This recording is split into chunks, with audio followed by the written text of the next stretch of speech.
Petraeus is de eerste van een riege sprekkers die het FB Oranjewoud naar Friesland helpt. Het fonds wil grote namen naar de provincie komen litten om studenten van mbo's, hbo's en ondernemers te inspireren.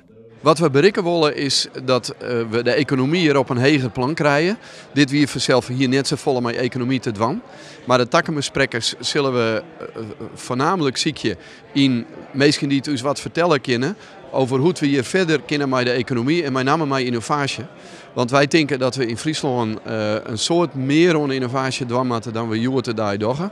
En daar hebben we ook inspiratie van buitenaf van nodig. Die inspiratie kwam als eerste dus van Petraeus. Hij joeg de studenten een blik in de keuken van de Amerikaanse buitenlandse politiek.